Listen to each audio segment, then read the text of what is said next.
ಒಂದು ಆಳವಾದ ರಹಸ್ಯ ಅಡಗಿತ್ತು. ಪ್ರೀತಿಯಲ್ಲಿ ಮೋಸ ಇತ್ತು, ಮುಖದ ಮೇಲೆ ನೋವಿತ್ತು, ಕಣ್ಣಲ್ಲಿ ನೆನಪುಗಳಿತ್ತು, ಮನಸ್ಸಿನ ನಂಬಿಕೆ ಮುರಿದು ಬಿದ್ದಿತ್ತು. ಹರಿಯುತ್ತಿದ್ದ ನೀರಿನ ಅಲೆಗಳಲ್ಲಿ ಒಂದು ಭಯಂಕರ ಅನುಭವ ಅಡಗಿತ್ತು. ಸತ್ಯ ಎದುರಾದಾಗ ಪ್ರತಿಯೊಬ್ಬರ ಮನಸ್ಸು ನಡಗಿತ್ತು.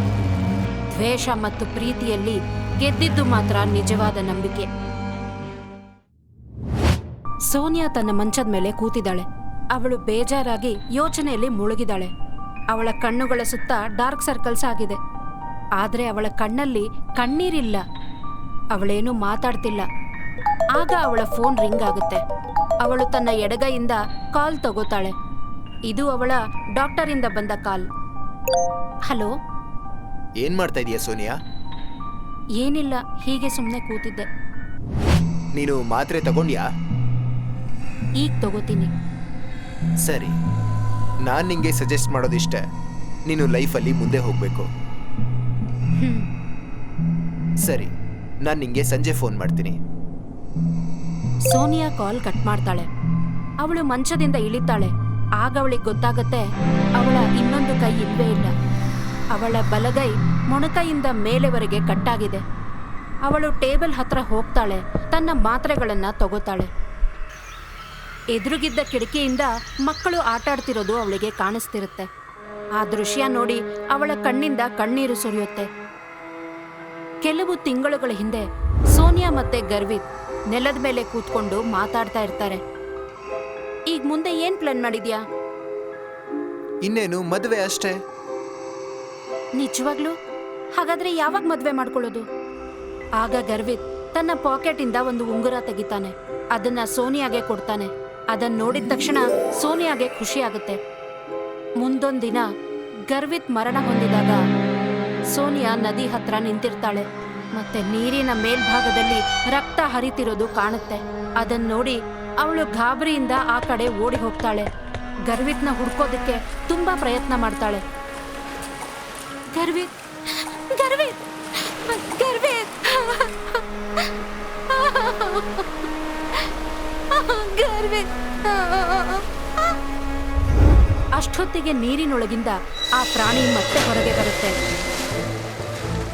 ನೀರಿನಲ್ಲಿದ್ದ ಅವಳ ಕೈ ಮೇಲೆ ದಾಳಿ ಮಾಡಿ ಅದನ್ನ ಕಟ್ ಮಾಡಿಬಿಡುತ್ತೆ. ಸೋನಿಯಾ ನೋವಿನಿಂದ ಜೋರಾಗಿ ಅಳತೆ ಶುರು ಮಾಡ್ತಾಳೆ.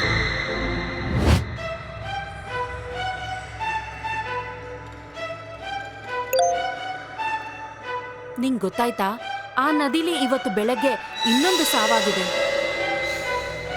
ಮಾರನೇ ದಿನ ಆಶಿಮಾ ಚಂದನ್ ಜೊತೆ ನದಿ ಹತ್ರ ಬರ್ತಾಳೆ. ಅವಳು ನಿನ್ನೆ ನಡೆದ ಘಟನೆ ಬಗ್ಗೆ ಇನ್ವೆಸ್ಟಿಗೇಟ್ ಮಾಡಕ್ಕೆ ಬಂದಿದ್ದಾಳೆ.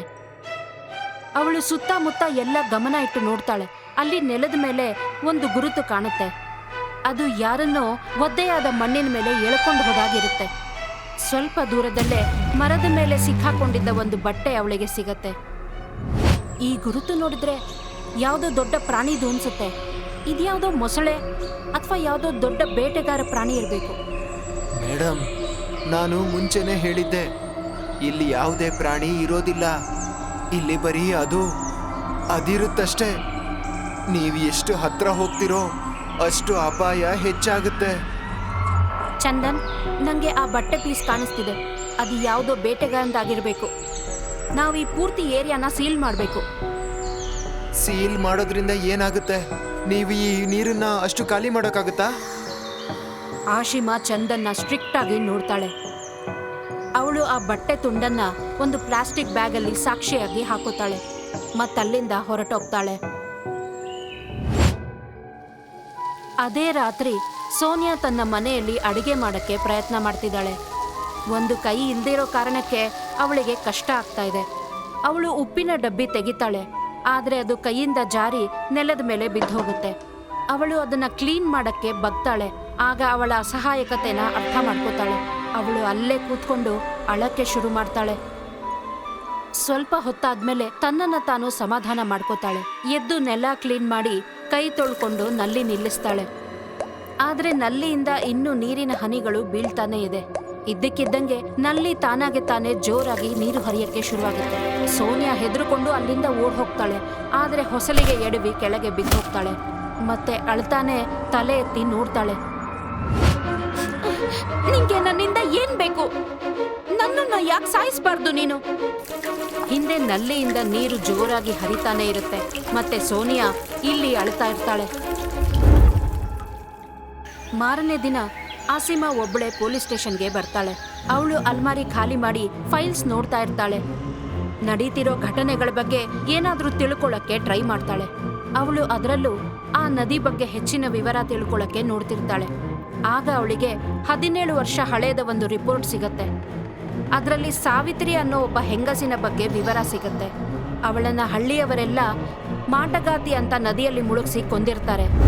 ಅದಾದ ನಂತರ ನದಿಯಲ್ಲಿ ಮುಳುಗಿ ಸಾಯುವರ ಸಂಖ್ಯೆ ಹೆಚ್ಚಾಗಿರುತ್ತೆ. ಸಾವಿತ್ರಿ ಪೂರ್ತಿ ಹೆಸರು ಸಾವಿತ್ರಿ ಚಂದನ್ ಗುಪ್ತಾ ಅಂತ. ಇದನ್ನ ನೋಡಿದ ತಕ್ಷಣ ಆಸಿಮಾಗೆ ಅರ್ಥ ಆಗುತ್ತೆ ಅವಳು ಚಂದನ್ ಹೆಂಡ್ತಿನೇ ಅಂತ. ಅವಳು ತಕ್ಷಣ ಚಂದನ್ ಟೇಬಲ್ ಹತ್ರ ಹೋಗ್ತಾಳೆ. ಅವನ ಡ್ರಾಯರ್ನ ಒಡೆದು ಹಾಕ್ತಾಳೆ. ಅದರೊಳಗೆ ಅವಳಿಗೆ ಪೇಪರ್ ಕಟ್ಟಿಂಗ್ ಸಿಗತ್ತೆ. ಮತ್ತೊಂದು ಒದ್ದೆ ಸೀರೆಯ ತುಂಡು ಕೂಡ ಸಿಗತ್ತೆ. ಇದೇನಿದು? ಚಂದನ್?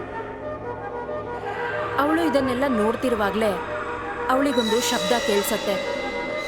ಅವಳು ಬೇಗ ಬೇಗ ಎಲ್ಲ ವಾಪಸ್ ಎತ್ತಿಟ್ಟು ಅಲ್ಲಿಂದ ಹೊರಟೋಗ್ತಾಳೆ. ರಾತ್ರಿ ಸೋನಿಯಾ ಕತ್ತಲಾದ ಕಾಡಿನ ದಾರಿಯಲ್ಲಿ ಹೋಗ್ತಿರ್ತಾಳೆ. ಅವಳು ಯಾವುದೋ ನಶೆಯಲ್ಲಿದ್ದ ಹಾಗಿರ್ತಾಳೆ. ಆ ಕಾಡು ಪೂರ್ತಿ ಗರ್ವಿ ಧ್ವನಿನೇ ಪ್ರತಿಧ್ವನಿಸ್ತಾ ಇರುತ್ತೆ. ಆ ಧ್ವನಿ ಅವಳನ್ನ ಕರಿತಾ ಇರುತ್ತೆ. ಸೋನಿಯಾ, ಇಲ್ಬಾ ಸೋನಿಯಾ. ಅವಳು ಎಲ್ಲೂ ನಿಲ್ಲದೆ ನಿರ್ಜೀವವಾದ ಪರಿಸ್ಥಿತಿಯಂತೆ ಮುಂದೆ ಹೋಗ್ತಾನೆ ಇರ್ತಾಳೆ. ಸ್ವಲ್ಪ ಹೊತ್ತಲ್ಲೇ ಸೋನಿಯಾ ನದಿ ತೀರಕ್ಕೆ ಬರ್ತಾಳೆ. ಅವಳು ನೀರನ್ನ ನೋಡ್ತಾ ಇರ್ತಾಳೆ. ಆಗ ಅವಳ ಕಣ್ಣಿಂದ ಕಣ್ಣೀರು ಸುರಿಯಕ್ಕೆ ಶುರುವಾಗುತ್ತೆ. ಗರ್ವಿ, ನೀನಿಲ್ಲೇ ಇದೆಯಾ? ಆಗ ಇದ್ದಕ್ಕಿದ್ದಂಗೆ ನೀರಲ್ಲಿ ಗುಳ್ಳೆಗಳೇಳಕ್ಕೆ ಶುರುವಾಗುತ್ತೆ.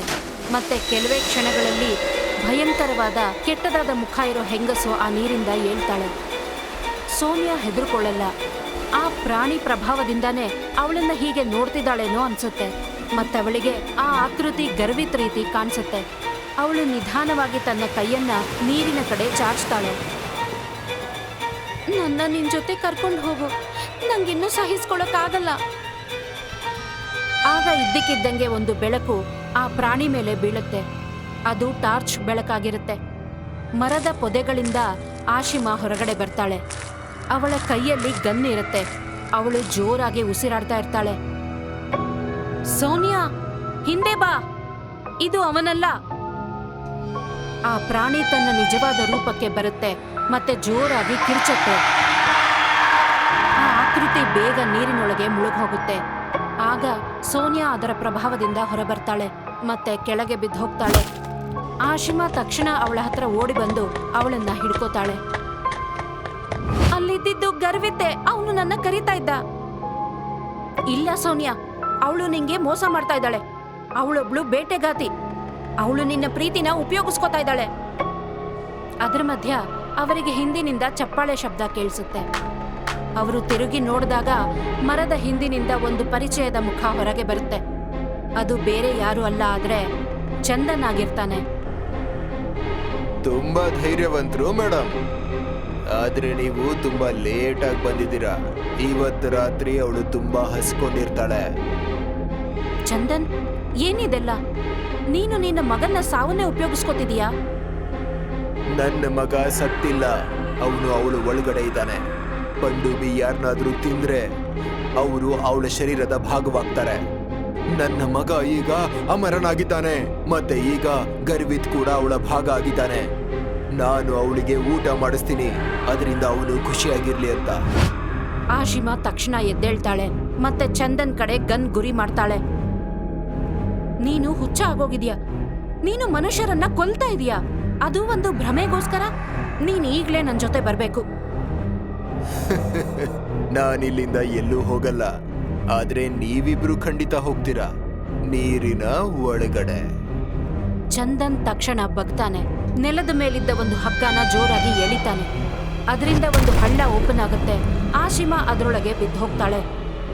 ತಲೆಗೆ ಜೋರಾಗಿ ಏಟು ಬಿದ್ದಿದ್ರಿಂದ ಅವಳು ಅಲ್ಲೇ ಜ್ಞಾನ ತಪ್ಪಿ ಬೀಳ್ತಾಳೆ. ಚಂದನ್ ಸೋನಿಯಾನ ಹಿಡ್ಕೊಂಡು ಅವಳನ್ನ ಎಳ್ಕೊಂಡು ನದಿ ಕಡೆಗೆ ಕರ್ಕೊಂಡು ಹೋಗ್ತಾನೆ. ನಾನ್ ನಿನಗೋಸ್ಕರ ತಿನ್ನೋದಕ್ ತಂದಿದ್ದೀನಿ. ಇವತ್ತು ಈ ಹುಡುಗಿ ನಿನಗೆ ಊಟ ಹಾಕ್ತಾಳೆ. ಇವಳ ಒಂದು ಕೈ ಈಗಾಗ್ಲೇ ನಿನ್ನ ಹತ್ರ ಇದೆ.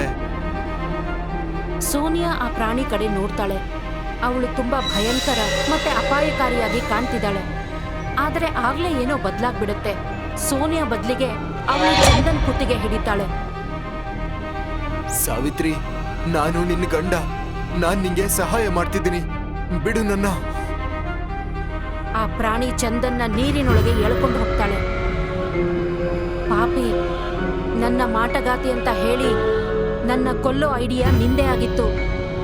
ಅದರಿಂದ ನೀನು ನಿನ್ 2ನೇ ಹೆಂಡತಿನ ಮನೆ ಕರ್ಕೊಂಡ್ ಬರ್ದೆ. ನನಗೆ ಗಂಡಸರಂದ್ರೆ ದ್ವೇಷ. ನೀನಿವತ್ತು ಒಂದು ಹುಡುಗಿನ ಬಲಿ ಮಾಡಿ ನಿನ್ನ ಜಾಲನೆ ಮುಗಿಸ್ಬಿಟ್ಟೆ.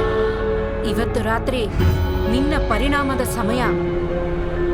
ಚಂದನ್ನ ಹಿಡ್ಕೊಂಡು ಪ್ರಾಣಿ ಜೋರಾಗಿ ನೀರೊಳಗೆ ಹೋಗ್ತಾಳೆ. ಕೆಲವೇ ಕ್ಷಣಗಳಲ್ಲಿ ನೀರಿನ ಮೇಲೆ ರಕ್ತ ಹರಿಯಕ್ಕೆ ಶುರುವಾಗುತ್ತೆ. ಸೋನಿಯಾ ಇದನ್ನೆಲ್ಲ ನೋಡಿ ಗಾಬರಿ ಆಗ್ತಾಳೆ, ಮತ್ತಲ್ಲೇ ಬಿದ್ದು ಹೋಗ್ತಾಳೆ. ಸ್ವಲ್ಪ ಹೊತ್ತಾದ್ಮೇಲೆ ಆಶಿಮಾಗೆ ಜ್ಞಾನ ಬರುತ್ತೆ. ಅವಳು ಹಳ್ಳದಿಂದ ಹೊರಗಡೆ ಬರ್ತಾಳೆ. ಅವಳು ಸೋನಿಯಾನ ನೋಡಿ ಬೇಗ ಅವಳ ಹತ್ರ ಓಡಿ ಬರ್ತಾಳೆ.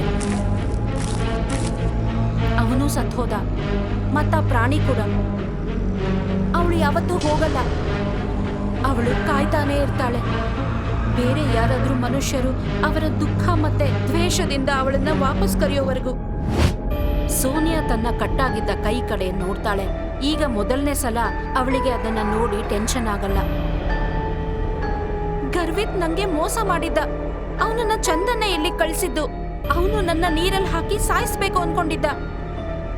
ಹಾಗಾದ್ರೆ ನಿನ್ನ ಕೈ? ಕ್ಯಾಂಪ್ಗೆ ಬರೋಕ್ಕೂ ಮೊದಲೇ ನಂಗೆ ಹುಷಾರಿರ್ಲಿಲ್ಲ. ಅವನು ಔಷಧಿ ಅಂತ ಹೇಳಿ ನನ್ನ ಕೈಗೆ ಒಂದು ವೈರಸ್ ಇಂಜೆಕ್ಟ್ ಮಾಡಿದ್ದ.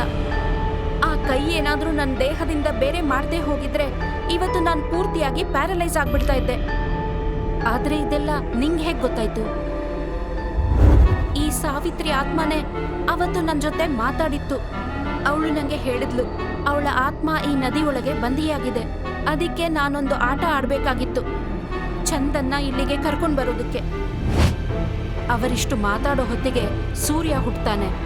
ಸೋನಿಯಾ ಮತ್ತೆ ಆಶಿಮಾ ಒಟ್ಟಿಗೆ ಕೂತಿರ್ತಾರೆ. ಮತ್ತೆ ಆಶಿಮಾ ಪೂರ್ತಿ ಕಥೆ ಕೇಳ್ತಾ ಇರ್ತಾಳೆ.